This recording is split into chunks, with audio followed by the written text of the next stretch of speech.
Welcome back to BCC's YouTube channel. How the hell are ya? I'm Danielle.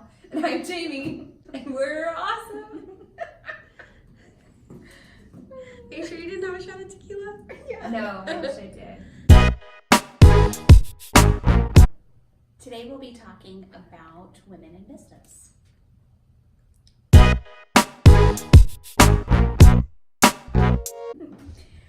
Okay, so you want me to start? Yes. Okay, so being a woman in business, to me, is extremely honorable. There are a lot of women that have come before us that have paved the way, and so I take the title of a woman in business with pride, and I feel like it's my job to make sure that I do that title justice. So working hard, working smart, and making a strong effort to be a positive influence in society and with the business that we do. And so our business, we help other small business to medium-sized business owners really have success, and partnering with them and seeing them through maybe some different challenges that they may have is extremely rewarding. And when we do that, we do it well, I think it represents really significantly what women in business is all about. I think for me, I totally agree with Danielle. I think it's an opportunity being a woman in business, just to show people what we can do and what we can accomplish, and how important it is to kind of have the yin and the yang of both men and women. I think if any situation is dominated too heavily by too many men or too many women, I think it's a disservice. So I think kind of having a blend of everything is really good, and I think this is a great time and a great opportunity to kind of take a step forward and try to bring everybody up. Are you the man sometimes, or am I? Well, let's be honest. It's not really me.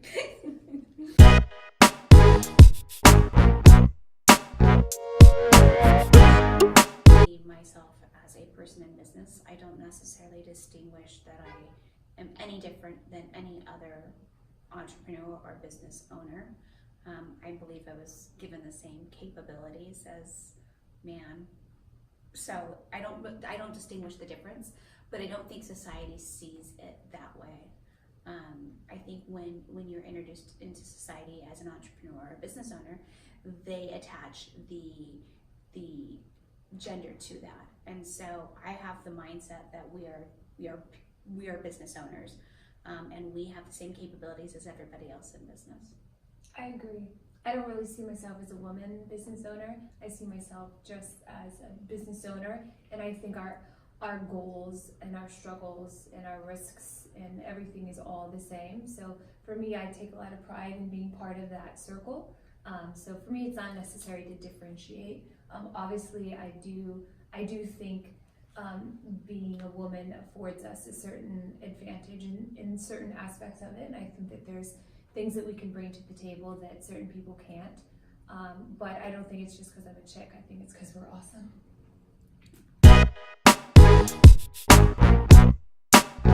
So I've thought a lot about this question. It's a tough one. Yeah, and I think that there's a lot of inspiring women out there, women who have done just remarkable things, especially whether it's in business.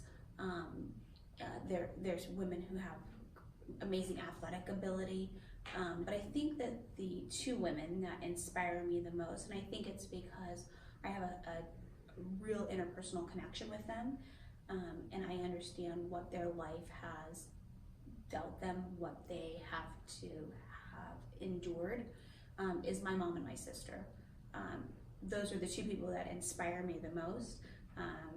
Regardless of what life throws at them, they have a positive attitude. They're always willing to help others, and not that they've gone and done some conquering of a nation, but it really hits home to me that what they've done and what they're willing to push forward for is quite amazing.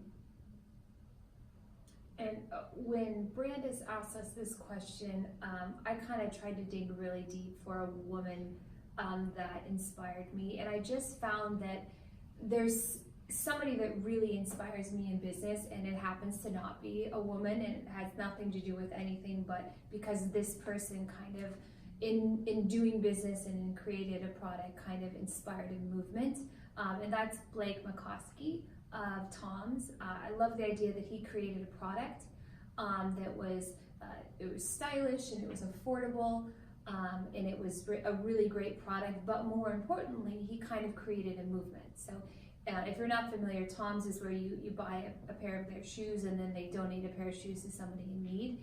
And I just absolutely love the idea of bringing charity into the mainstream and making it cool to give, and making charity accessible to everybody.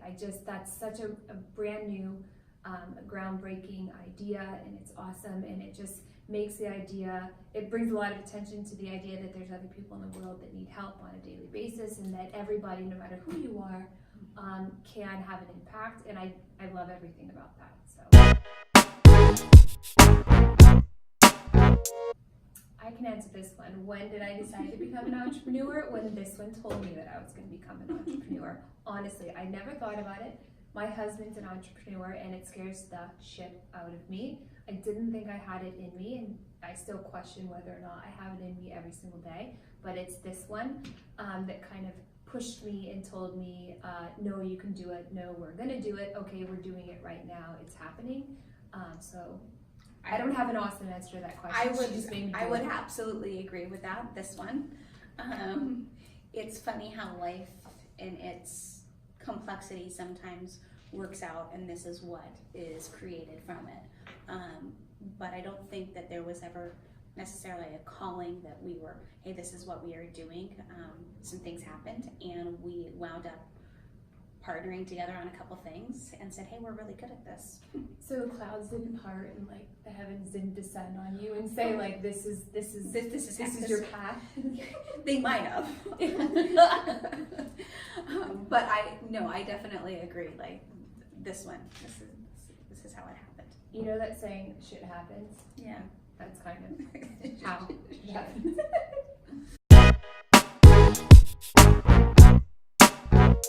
You are. But it's the balance. Some days I'm going to be a sucky mom, but I'll kill it in the wife department.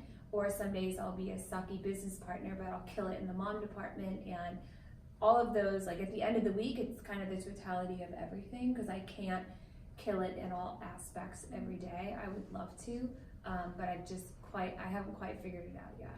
So I think a star chart is necessary. yeah. It's like a real life spreadsheet. Yeah. Yeah. So Yeah. exciting. I'm pretty sure she has one. Just like, For KJ. KJ's gonna comment. See attached. Yeah. Okay, so I agree. It's a completely loaded question. I think there was a point where I had no balance and all I did was work. But what I learned from that, and then being here and working in an environment where I have the opportunity to create balance, it's really taught me that, like Jamie says, you have to work on it every day. You have to prioritize. And what it will force you to do is, when you are working, to work more effectively and efficiently so that you can have time for a personal life and make sure that your marriage is a priority and your children are a priority and your family is a priority. So going from not having any sort of balance to be able to figure this whole balance thing out, it's really just taught me that you have to work efficiently and effectively when you can, in the time that you have.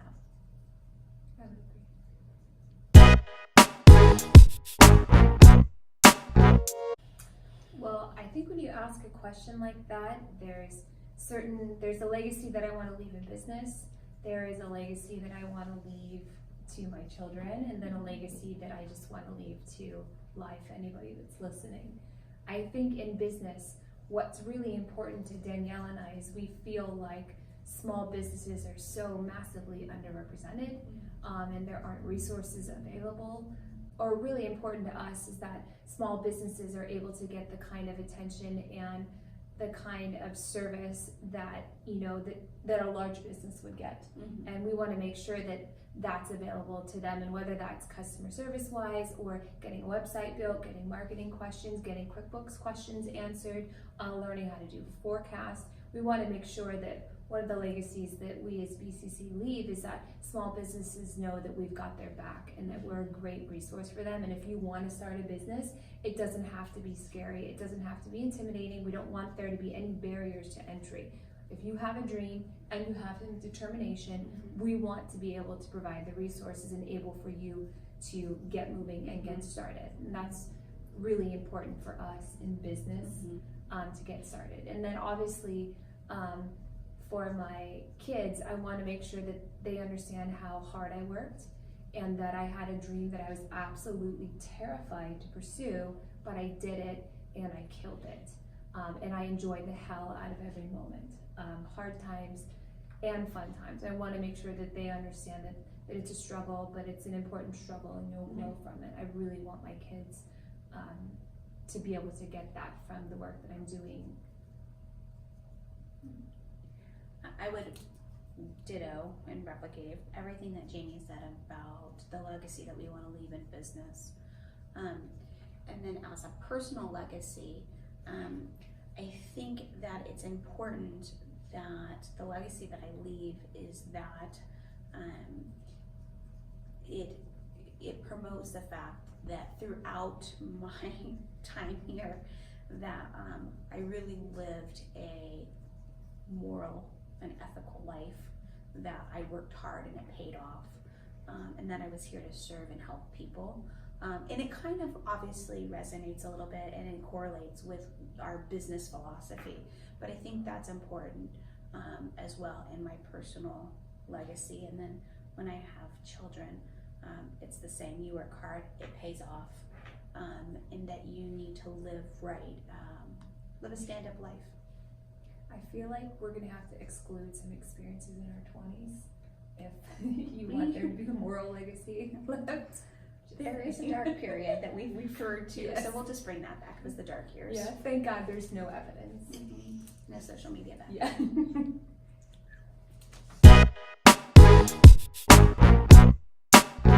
But don't stop dreaming big. That's how we kind of got here, is we got big dreams. I mean, and there's not been a time like this in history where there's been so many people that are creating new ideas and pushing boundaries, and technology is advancing so rapidly. Like, there's so much opportunity for greatness. Don't sit there and watch and just let it, watch it pass you by. Like, take part in it, but also work hard and be patient in doing so. Yeah, educate yourself. Constant education. We were maybe one generation behind all of this development, and even though we are maybe a little bit technical and we understand some things, there's a lot of things that have passed us by. And if we probably would have stayed a little bit more at the forefront of the development of the technology and educated ourselves, it might not have taken us so long to get here. Yeah, well, I still don't know what the hell Snapchat is, so don't judge me. If it makes you feel better, I don't even use Snapchat. Oh, see? Okay. Yeah. So the one millennial in our Yeah. office doesn't use it. Cut! That's a wrap. Yeah.